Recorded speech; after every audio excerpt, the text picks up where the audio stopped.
Tarder. Et du coup, pour le gouvernement, j'appelle le Premier ministre François-Éric Sorel.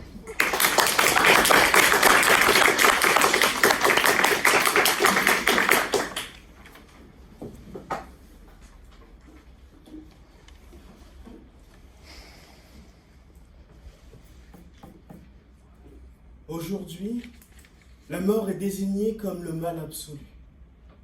On cherche à l'exclure des dialogues et des débats, on recherche chaque jour d'autres moyens pour la repousser.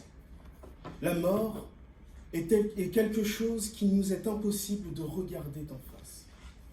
Néanmoins, certaines personnes sur cette terre expérimentent la vie avec une toute autre perspective que nous. Là où nous passons chaque minute de nos vies à fuir la souffrance, certains passent chaque minute de la leur avec cette souffrance. Et quand nous construisons une société pour nous, dans notre sillon, nous empêchons ceux qui souffrent de mettre un terme à leur souffrance. Je pense notamment à ceux atteints de maladies incurables dont chaque jour de plus sur Terre est un calvaire inimaginable. Dans l'ordre actuel des choses, la souffrance est tout ce qu'ils peuvent espérer de la vie. La situation est telle qu'aujourd'hui en France,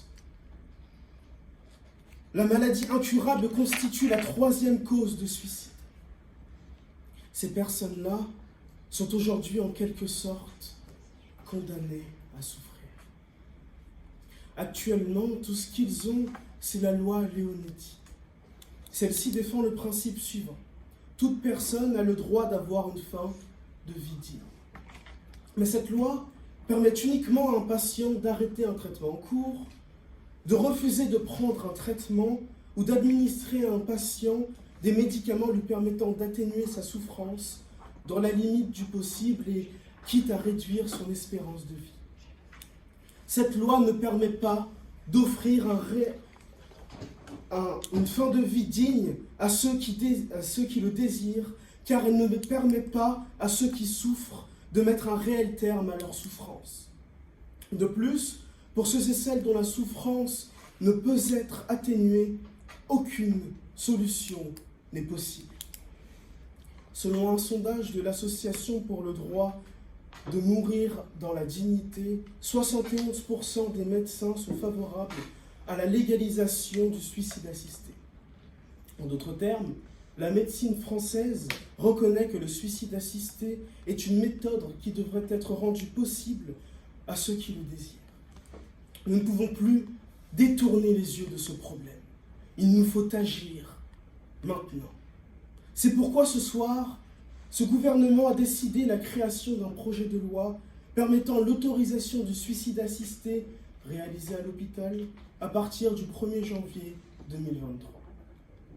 Le suicide assisté étant le fait de fournir un environnement et des moyens à une personne pour qu'elle puisse mettre fin à ses jours.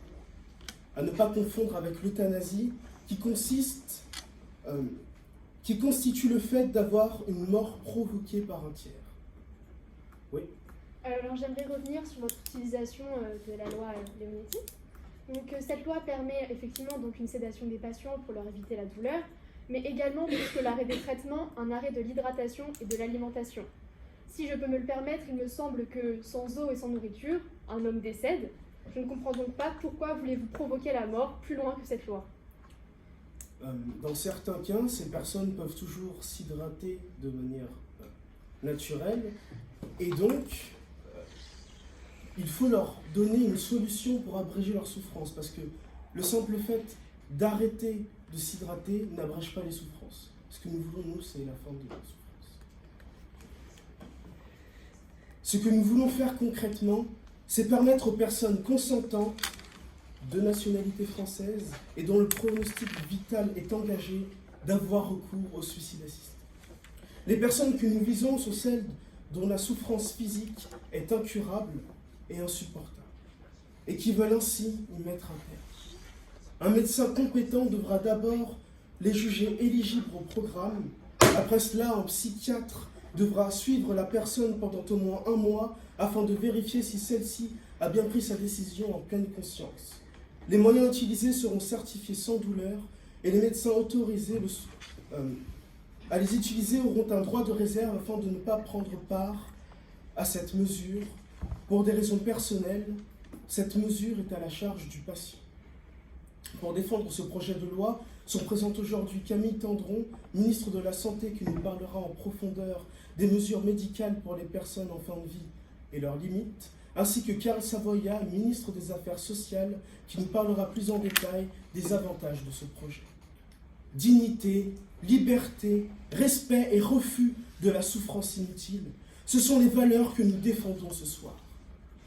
Et comme démontré dans ce discours, la condamnation à la souffrance est une aberration pour la France.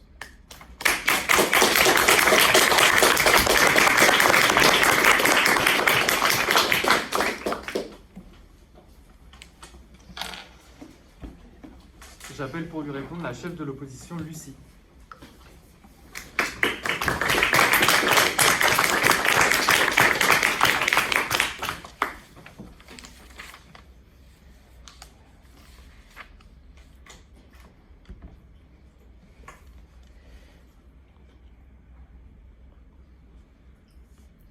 Votre gouvernement est un gouvernement de bourreaux. Il est totalement irrationnel de donner la mort aux personnes qui souffrent physiquement ou mentalement. En tout temps et en tout lieu, la vie a des valeurs sacrées. Vous voulez la bafouer, la maltraiter et y mettre fin. Vous voulez tuer les Français et les Françaises pour cacher et effacer la maladie, la peur de souffrir face aux obstacles de la vie. Alors que ces malheurs, bien que tragiques, font partie intégrante de notre existence. L'homme est constitué de différents sentiments et émotions. La joie, la peur, mais aussi la souffrance, et surtout la douleur. Cette douleur que votre gouvernement cherche à effacer et non à soigner est un caractère de l'être humain. La vie n'est pas un long fleuve tranquille. Supprimer ce caractère par la mort est absurde, mais le guérir est une voie sensée. Vous avez parlé du suicide assisté, mais votre définition me semble un peu explicite. Le suicide assisté réside dans le principe qu'un homme se donne la mort lui-même avec une aide d'un corps médical dans les préparatifs. Vous souhaitez le légaliser, mais c'est inacceptable. Vous parlez de volonté de sauvegarder la dignité de ceux souhaitant se donner la mort. Je voudrais cependant vous rappeler ceci. Tous les êtres humains naissent libres et égaux, en dignes et en droit. Ils sont dotés de raison et de conscience et doivent agir envers les autres dans un esprit de fraternité. Ces droits sont inaliénables. Comme vous l'avez entendu, c'est la Déclaration universelle des droits de l'homme. Mais cependant, pourquoi vous faites en fi? Selon les lois, la pratique du suicide assisté équivaut à 40 000 € d'amende et 3 ans de prison. Aujourd'hui, j'aimerais vous parler que les lois de Leonetti de 2005, la loi Leonetti de 2005, permet d'arrêter les traitements et d'empêcher l'acharnement thérapeutique. Ou encore la loi Claes-Leonetti de 2016, qui permet la sédation profonde. Toutes ces lois sont importantes, mais il est dans notre devoir de les approfondir. Actuellement, nos lois Leonetti sont inégales et ambiguës. C'est pourquoi nous voulons les retravailler de façon efficace et rigoureuse. Notre projet réside dans cela. Oui, je vais prendre votre question. Si l'objectif est de prolonger la vie, pourquoi accepter la sédation profonde? La sédation profonde est un moyen, pas non plus de mourir, n'est pas directement un moyen de mourir, mais ça abrège les souffrances du patient, du souffrant. Nous pensons que soutenir l'investissement dans les recherches pourra sauver des vies.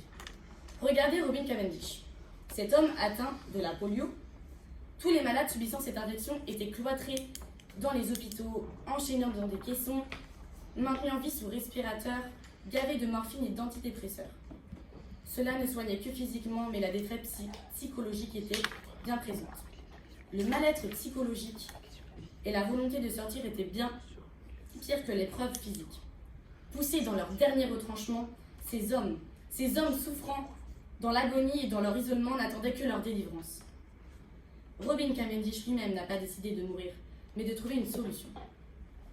Il a réussi à créer un fauteuil roulant qui leur a permis de s'évader des hôpitaux et trouver un sens à leur vie. Et non plus un suicide programmé. C'est un exemple que nous devons suivre et non se résigner à la facilité comme vous le faites. Notre contre-projet consiste également à produire davantage de soins palliatifs. Il faut savoir qu'il y a 26 départements français qui ne possèdent pas de soins palliatifs. Un EHPAD sur 5 a la chance d'avoir un personnel sachant utiliser ces soins palliatifs. En 2020, il y avait seulement 38% de personnes qui ont bénéficié de ces soins palliatifs. Sans parler du manque de personnel. L'ensemble de ces chiffres accentue bien le caractère indispensable de résoudre le problème de soins palliatifs, qui sont une ode à la vie et non de promouvoir une facilité dramatique. Notre députée Adélise Lachad se chargera de vous présenter l'aspect médical dans notre contre-projet. Ensuite, le député François Biteau, quant à lui, évoquera les fondements juridiques qui sous-tendent ce débat. Enfin, Camille Rocassera, notre rapporteur général, se chargera de clôturer ce débat en affirmant notre contre-projet. Contre-projet en faveur d'un État prenant un cœur de sauver et non d'abandonner ses citoyens, comme vous le laissez sous-entendre, monsieur.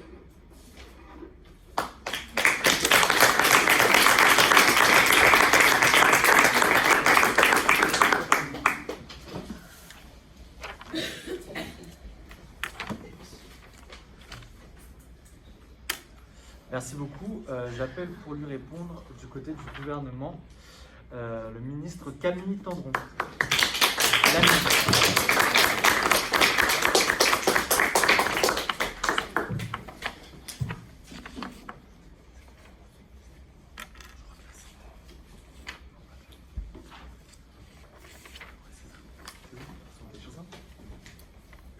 Avez-vous déjà eu une rage de dents? Si oui, pouvez-vous vous figurer cette douleur dans l'entièreté de votre corps, accentuée par chaque mouvement, par chaque respiration? Que feriez-vous si cette tourmente était vouée à ne jamais prendre fin? C'est ce qui arrive aujourd'hui aux personnes atteintes de maladies incurables. La loi dit que toute personne a droit de recevoir un traitement visant à soulager sa souffrance. La loi Leonetti dit que le patient a le droit de ne pas subir un acharnement thérapeutique si celui-ci n'a pas pour effet autre que de prolonger sa vie. Que le patient a la possibilité de suspendre ou refuser un traitement et que ce patient a accès aux soins palliatifs et à la sédation profonde. Le soin palliatif, c'est un traitement qui n'a pas pour but de soigner, mais de soulager le patient de ses souffrances. Mais qu'en est-il dans la pratique? Prenons le cas de la morphine, par exemple. Elle allège les souffrances en fin de vie, mais elle peut provoquer des délires, la mort en cas de surdosage, ainsi qu'une accoutumance et une résistance de la part du patient à ce produit. Dans ce dernier cas, tel un Doliprane que l'on ne peut pas prendre plus d'une fois toutes les 6 heures, on se retrouve avec 3 heures de soulagement, suivi de 3 heures de souffrance. Là est l'hypocrisie de la chose. Si la maladie est incurable, la solution est le soin palliatif. Mais si celui-ci est insuffisant, la solution reste le soin palliatif. La sédation profonde consiste, quant à elle, à administrer des antidouleurs et un sédatif pour endormir la personne jusqu'à sa mort naturelle. On a donc quelqu'un qui ne peut mourir, mais qui ne vit plus. Ce n'est plus de l'illogisme dont la loi fait preuve, c'est de la démence. Et je prendrai votre question. Pourquoi dans votre projet de loi ne parlez-vous pas de souffrance psychologique? La souffrance psychologique, nous ne cherchons pas à la nier, monsieur. Simplement, aujourd'hui, nous nous focalisons sur les blessures et les souffrances physiques. Si ce projet de loi est voté aujourd'hui, ce sera une grande avancée et alors nous pourrons nous concentrer sur les besoins psychologiques. Parlons de Stéphane. Stéphane a un cancer de la peau qui s'est généralisé et qui a atteint le cerveau. La chimiothérapie et les opérations n'ont rien pu faire. Stéphane était condamné. Il assistera avant sa mort à la dégénération de ses capacités mentales et physiques et subira une souffrance extrême à laquelle les soins palliatifs ne pourront rien faire. Il souffrait tellement que lorsqu'il était arrivé encore à tenir debout, il se tapait la tête contre les murs pour s'assommer, et ce, devant sa femme et ses enfants. Il a subi 6 mois d'agonie avant d'être enfin délivré de ses souffrances. Ces maladies qui tuent tant de gens chaque année provoquent des faiblesses, des pertes d'appétit, de l'épuisement, des déficits respiratoires, des délires, des incontinences, des souffrances extrêmes et une paralysie partielle ou totale du corps.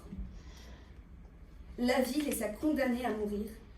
Par votre inaction, vous les condamnez à souffrir. Ce que nous proposons ce soir, c'est la liberté. Ce qui existe aujourd'hui est important et sera maintenu. Mais nous voulons que soit accordé aux patients le droit de choisir sa mort. Et je dis bien choisir. Que les fins de vie et les souffrances qui y sont liées puissent enfin avoir un espoir, celui d'une mort digne et douce.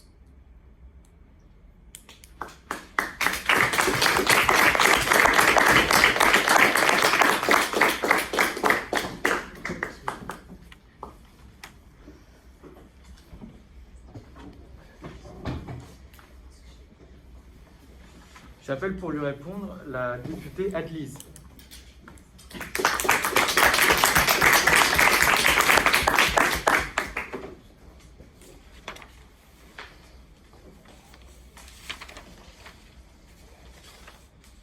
Je dirigerai le régime des malades à leur avantage, suivant mes forces et mon jugement, et je m'abstiendrai de tout mal et de toute injustice. Je ne remettrai à personne du poison si l'on m'en demande. Ce serment d'Hippocrate, si cher à nos médecins, nous écarte de la volonté de notre cher gouvernement de donner le dernier instant par la blouse blanche.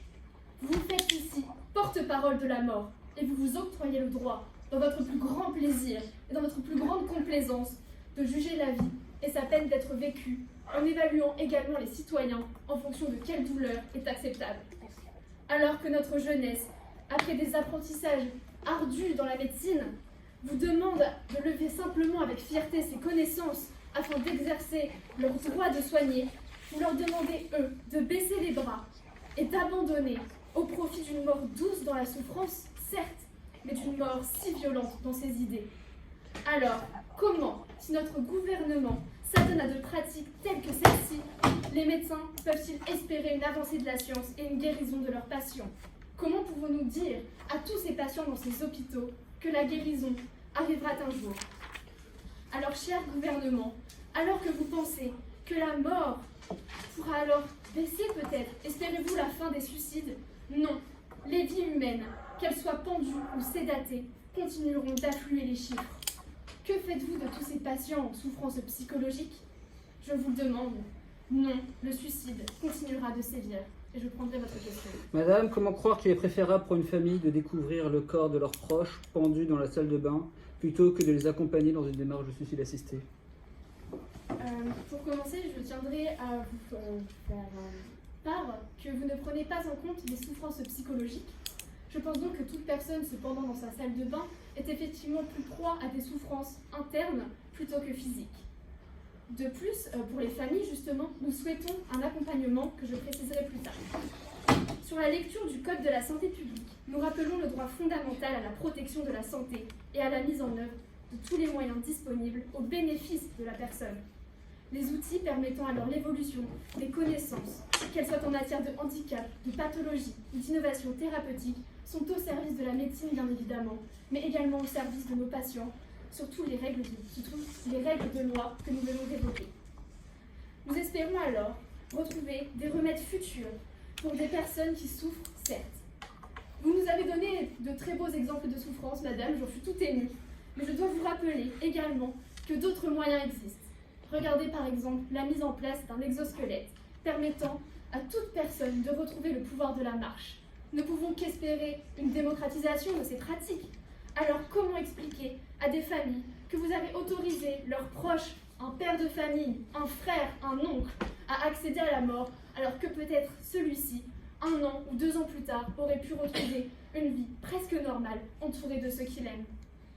Alors oui, non, tout ça, vous devez apporter un rôle, effectivement, c'est à votre volonté. Mais imaginez de reprendre une vie, alors que vous avez vous-même arrêté la peine de mort. Comment pouvez-vous demander à des gens de tuer à nouveau, alors que vous leur avez interdit? Alors qui tuera? Devons-nous demander à nos médecins d'être en quelque sorte des agents de la mort? Des nettoyeurs? Allez-vous créer une nouvelle vocation? De quelqu'un qui tuerait, mais dans la bienséance? Pourquoi voulez-vous tuer ceux que plutôt vous ne voulez pas sauver? Allez-vous donner la main de vos concitoyens peut-être au nom d'entreprises privées pour vous soulager de tout coup de la mort? C'est sur la devise française que vous marchez. Égalité, liberté, fraternité. Alors, au nom de quelle égalité classez-vous les citoyens selon la souffrance? Au nom de quelle fraternité dois-je laisser mon prochain mourir plutôt que de tenter de le réintégrer? En effet, dans la prise en compte de tous les individus, nous voudrions dans notre contre-projet amener plus de compréhension sur tous les types de handicap, effacer ce regard de notre voisin qui ne connaît pas la situation des autres. Nous voudrions mixer des enfants bien portants avec des enfants malades, expliquer aussi que oui, le suicide est parfois envisagé par d'autres, mais que non, ce n'est pas une fatalité, que oui, vous pouvez vous en sortir, que vous soyez malade de la tête, de l'âme, du cœur, ou encore de votre corps, oui, vous pouvez trouver une solution. Si vous avez alors un cadre propice tenu par le gouvernement, qui ne néglige pas leurs conditions, alors, en réduisant le poids de la culpabilité, de perdre de vue la destination du bonheur, en acceptant une différence physique, la faucheuse gardera sa robe noire et ne prendra pas la blouse blanche que vous lui tendez.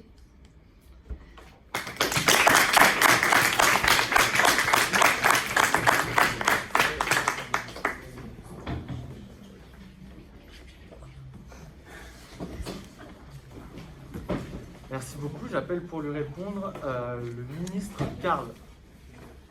Je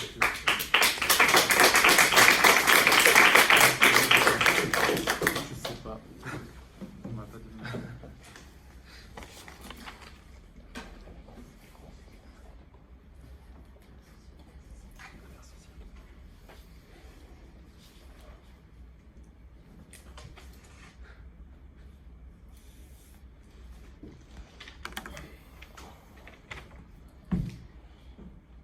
Depuis plusieurs décennies déjà, notre société a un rapport somme toute particulier avec la mort.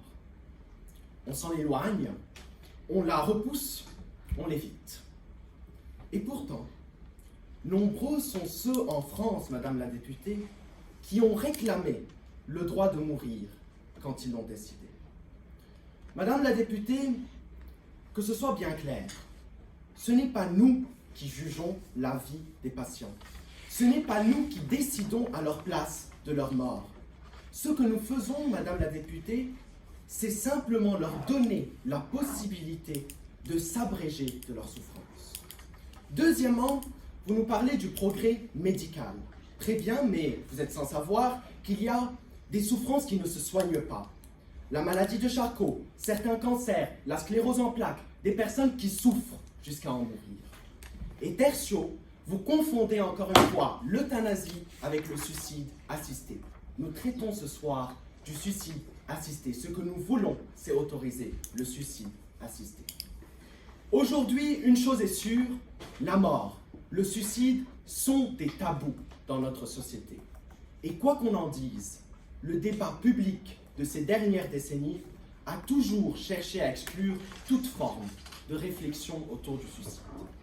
Nous avons tous développé une morale. Vous la connaissez aussi bien que moi, celle qui dit que la mort est atroce, qu'il vaut mieux souffrir que mourir. Et en ce sens, nous avons rejeté de facto le principe de suicide assisté sans y avoir même réfléchi. En 2007, Madame la députée, l'affaire Chantal Sébir a ravivé le débat sur le suicide assisté en France. Une femme de 52 ans qui avait développé une tumeur incurable au niveau de l'œil. Elle a perdu l'odorat, le goût, puis la vue. Mais le plus marquant était la souffrance qu'elle endurait. Une aiguille, disait-elle, qui vous rentre dans l'œil, comme une vrille qui vous serre à l'intérieur.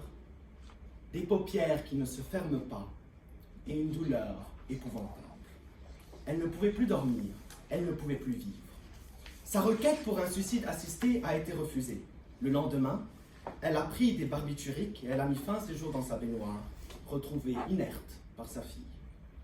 Ceux qui, comme vous, chers députés, condamnent le suicide assisté, plaident, sans le savoir, pour des formes de suicide plus violentes et plus inhumaines.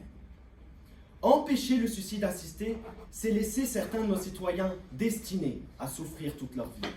C'est priver nos citoyens de la liberté de choisir entre la douleur éternelle et la mort. Et qu'on soit bien d'accord sur une chose, une personne qui souffre à en vouloir mourir, mais qui n'a pas le choix d'y mettre fin, est une personne déjà morte. Chantal Sébir était déjà morte dès lors qu'on lui a refusé le suicide assisté. Je vais prendre votre question. Merci beaucoup. Vous avez parlé donc d'une désacralisation du suicide, que celui-ci était un tabou. Mais n'est-ce pas justement en voulant le rendre accessible, en voulant le rendre peut-être même facile, si on peut le dire, puisque votre temps de réflexion ne m'a pas l'air spécialement compté. Qu'est-ce que c'est, une dizaine de jours, 1 an, 5 ans, des dizaines et des dizaines de demandes? Alors peut-être serait-ce plutôt comme l'IVG, d'abord à caractère particulier, puis complètement accepté. Voulez-vous faire du suicide une entreprise? Voulez-vous ouvrir des centres? Ou alors que j'ai réfléchi une dizaine de minutes, je puis m'y rendre? Merci beaucoup de votre monologue et merci de la façon dont vous jugez ma réflexion. Je vais vous dire, c'est justement en parlant du suicide assisté, en prenant des décisions politiques pour le suicide assisté, que nous arrivons à briser le tabou. Dernièrement, Stromae, sur le JT de TF1, avait évoqué le thème du désespoir avec sa chanson L'Enfer. Le lendemain, le nombre d'appels au service de prévention du suicide avait triplé. Aujourd'hui, c'est en instaurant ce projet de loi que nous brisons ce tabou, que les personnes, les jeunes en détresse psychologique, n'auront plus peur de parler de leurs problèmes. Ils auront la possibilité de considérer, s'ils le veulent ou non, c'est leur choix, le suicide assisté. D'être suivis par des psychiatres, de réfléchir à leurs décisions et d'avoir la liberté de mourir dignement ou d'être soignés. En cela, notre projet de loi agit comme une prévention du suicide. Aujourd'hui, il est question de repenser la morale. Au lieu de se demander s'il vaut mieux souffrir que mourir, ou si le suicide assisté est bon ou mauvais, posons-nous donc cette question. Comment peut-on imposer une torture infinie à une personne qui n'a que la souffrance comme horizon d'attente? Comment peut-on infliger à ces gens-là une double peine, celle de la douleur et celle de ne pas être libre d'y mettre fin? La loi simple et logique nous explique que un homme condamné à une vie et d'une souffrance qui le ternit s'en ira morne et vaincu, laissant derrière lui une dépouille pendue.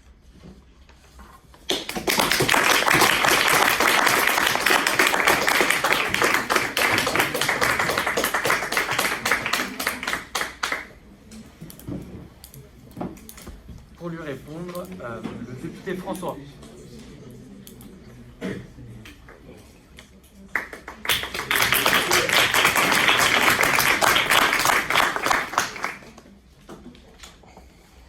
Primum non nocere. En premier, ne pas nuire. Voilà ce que l'on apprend comme base fondamentale aux étudiants en médecine. Mais cette loi que le gouvernement veut mettre en place va à l'encontre même de ce principe. Elle vise à nuire à l'intégrité et à la vie de chaque être humain. Cela ne vous fait-il rien d'entendre ces mots tournés en poésie funèbre de la part d'un gouvernement? Cela m'indigne au plus haut point et touche tous les Français. Nombreux sont nos collègues précédents, dans des précédentes assemblées, à avoir travaillé ce sujet ô combien important dans notre société. Il faut mettre des normes légales, des règles à cette pratique que peut être le suicide assisté. Les lois de 2002 sur le droit des malades, de Leonetti en 2005 et celle de 2016 nous éclairent dans ce cheminement. Il est clair que la décision de la loi Clay-Leonetti de 2016 limite cette pratique à l'arrêt de l'hydratation et de la nourriture d'un patient, et ça n'est en aucun cas un caractère naturel à la mort. Nous pensons que cette bride ne devrait être franchie. Votre projet, cher gouvernement, est donc un projet jusqu'au boutiste. Vous voulez faire fi des lois existantes, une porte ouverte à tout et n'importe quoi. Faire une énième loi en ne considérant pas les lois précédentes. Notre projet est en ce sens de retravailler les lois actuelles, la loi Leonetti, car elles sont, nous le pensons, le paroxysme acceptable. Le but de l'État est de préserver le droit des citoyens. Cette loi, nous la voulons pour les malades et par les malades, et non pas par les bien portants qui souhaitent soulager leur conscience, car ils n'ont aucune idée d'un tourment que subissent ces derniers dans le dilemme entre vie et mort. Je vais prendre votre question. Pourquoi les médecins devraient refuser de prendre en compte la volonté de plus de 2000 malades par an? Mais, Madame la Ministre, nous avons des progrès aujourd'hui scientifiques qu'il faut absolument investir. Il faut investir dans le progrès scientifique, puisque c'est grâce à cela que nous allons pouvoir guérir des maladies qui aujourd'hui ne peuvent pas se guérir. Regardons autour de nous, chers collègues. En Belgique, il faut être majeur ou mineur, mais émancipé, être capable et conscient, commettre cet acte de manière réfléchie, volontaire et répétée, sans pression extérieure. Il faut surtout être dans une situation médicale sans issue, en souffrance physique et psychique insupportable. Aux Pays-Bas, la loi de 2001 autorise le suicide assisté pour une personne ayant reçu tous les soins palliatifs disponibles. Il faut donc être dans une impasse médicale et ne plus pouvoir rien faire pour un patient. On ne pratique pas le suicide assisté à toute personne qui le demande. Il faut donc être dans une souffrance psychique et physique insupportable. Mais qui évalue cette souffrance? À quelle échelle pouvons-nous dire qu'une personne souffre plus qu'une autre psychiquement et donc il faut mettre fin à ses jours? Les médecins sont-ils Saint-Pierre? Aux États-Unis encore, dans certains États, il faut une ordonnance de médecin pour avoir accès à un médicament létal et être dans les derniers 6 mois de sa vie. Comment pouvons-nous savoir qu'il ne nous reste plus que 6 mois à vivre? Qui peut dire que dans 6 mois, il ne sera plus là et que donc il veut mourir maintenant par suicide assisté? Un miracle peut toujours arriver, chers collègues. Enfin, en Suisse, les prestations se font par des sociétés privées qui les font payer entre 8 000 et 10 000 euros. Le suicide assisté est donc une industrie. Il faut payer des milliers d'euros pour mourir. Mourir d'un suicide assisté serait donc réservé à une certaine classe sociale. Les gens plus pauvres n'auront donc pas le droit à cette pratique que vous qualifiez de noble et mourront dans d'atroces conditions. En Belgique, la Commission fédérale de contrôle et d'évaluation de l'euthanasie montre que les chiffres de demandes de suicide assisté baissent constamment. Chers amis, il faut bien donc réfléchir avant de foncer bêtement en essayant d'imiter nos voisins. Il faut mettre des conditions éthiques et morales à ce projet. Il faut investir massivement dans la recherche pour lutter contre les maladies physiques et psychiques, ne pas nier les souffrances psychologiques comme vous le faites. Et là est notre contre-projet. Ne pas que les soins palliatifs deviennent, avec votre cher gouvernement, une sorte d'économie de bout de chandelle. En poussant la réflexion sur les moyens à mettre en place contre les pensées suicidaires, nous allons bien plus empêcher de nombreuses personnes de commettre un acte irréparable et irréversible. Non, mesdames et messieurs, nous ne passerons pas la corde au cou de nos concitoyens. Nous leur proposerons des solutions face à la marche funeste vers l'échafaud que vous leur soumettez.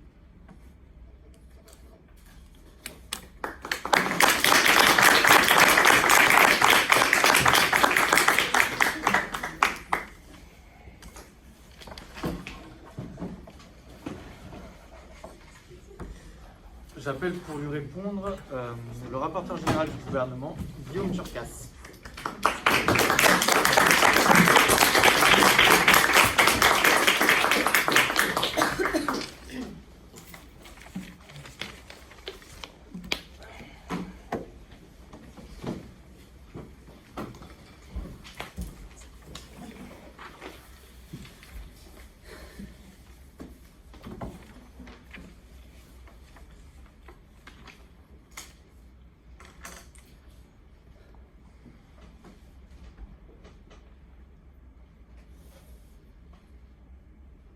À l'instant où vient le moment d'éteindre la lumière, pourquoi n'aurions-nous pas le droit d'avoir une main secourable pour venir nous aider?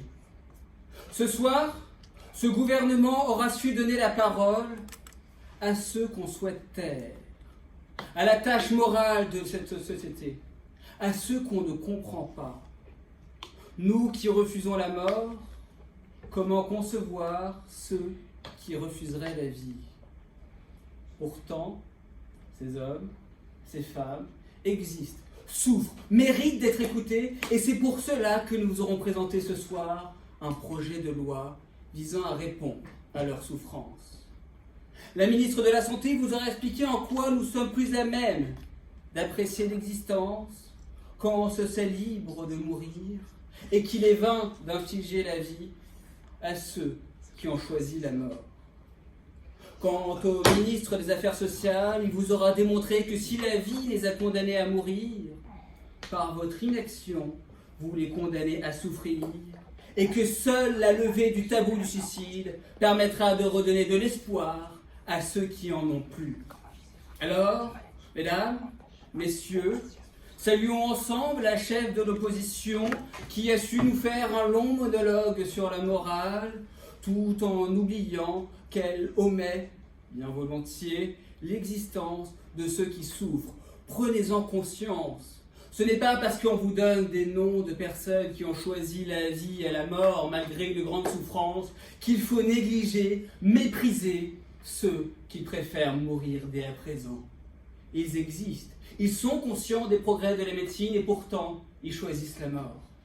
Nous ne vous demandons pas d'être d'accord avec eux. Nous ne vous demandons pas de vous suicider dès lors qu'un problème vous arrive dans la vie. On vous demande simplement de les comprendre, d'accepter leurs choix et de les accompagner pour eux et pour leur famille, pour qu'ils puissent s'accompagner dans une démarche de suicide assisté et non qu'ils les retrouvent pendus dans un jardin. Je vais prendre votre question. Le suicide assisté est le fait de se suicider soi-même, par ses propres moyens. Vous voulez éviter la douleur, nous sommes d'accord. Alors dans ces cas-là, comment faites-vous à l'égard des malades qui sont dans l'incapacité de se donner cette mort et qui souffrent au quotidien? Alors, monsieur, c'est très bien parce que vous avez démontré que votre collègue a eu tort de nous poser des questions sur la manière, sur qui allait tuer le malade.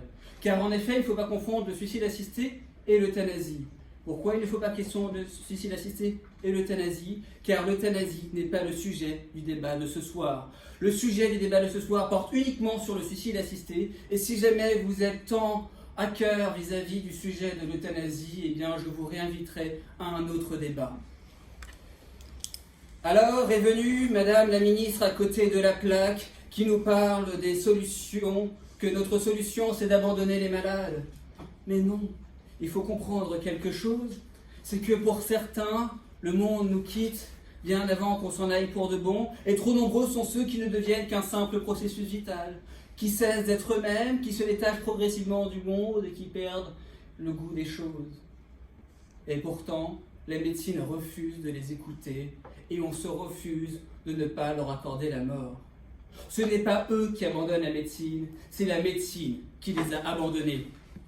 Alors, ensuite, c'est venu le ministre qui nous a posé énormément de questions sur le coût, pourquoi notre projet de loi ne serait uniquement que pour les plus riches, sachant que nous avons déjà dit, notre projet de loi sera utilisé par des médecines et non des sociétés privées, et n'aura aucun but de rentabilité, donc il sera à la bourse de tout le monde.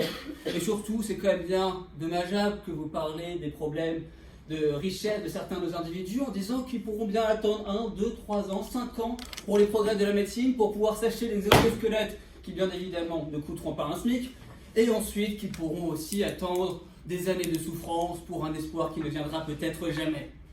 Alors, mesdames, messieurs, une fois de plus, cette assemblée a su être le témoin des grands débats qui encadrent notre société. Il y a eu la naissance, il y a eu le mariage, le divorce et à présent la mort.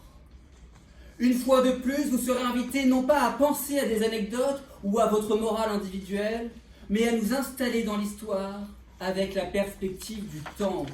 Lorsque le corps ne peut penser autrement que dans la douleur, c'est lui qui vous domine et non vous qui le dominez. Alors redonnons par le vote à ceux qui souffrent la liberté de mettre un terme au poids de leur existence, la liberté de mettre un terme à leur ultime souffrance, la liberté d'être digne, la liberté de mourir. Parce que nous n'avons pas à subir l'histoire, qu'il nous faut l'écrire.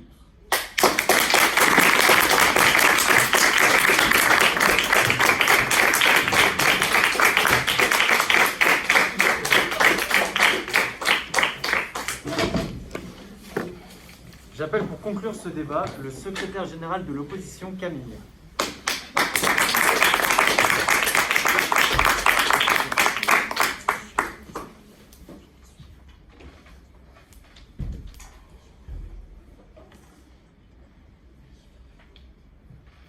Vous nous parlez des médecins, vous avez raison, ils sont les plus compétents pour savoir ce qu'il en est. Vous nous parlez de la médecine, de sa philanthropie, vous avez raison. Dans ces cas-là, j'aimerais vous citer Anne de la Tour, qui est chef des services de gériatrie dans la clinique d'Argenteuil. Voici ce qu'elle nous dit. En tant qu'ancienne présidente de la Société française d'accompagnement des soins palliatifs, elle nous dit « Une loi est par essence faite pour une collectivité. Nous avons la nécessité de faire du cas par cas. Nous faisons de la haute couture. » Je pense que dès à présent, les bases sont là. Vous voulez dicter une loi à un nombre de personnes pour lesquelles forcément elles ne sont pas en accord avec celle-ci. Premièrement, les lois, c'est là le point primordial. La loi Leonetti, nous voulons les retravailler. Nous ne les pensons pas abouties. Et c'est en ça que nous voulons avancer. Aujourd'hui, la sédation profonde est permise. Il y a des prescriptions d'antidouleurs pour permettre justement à certains de moins souffrir, ou du moins de ne pas souffrir, car c'est réalisable.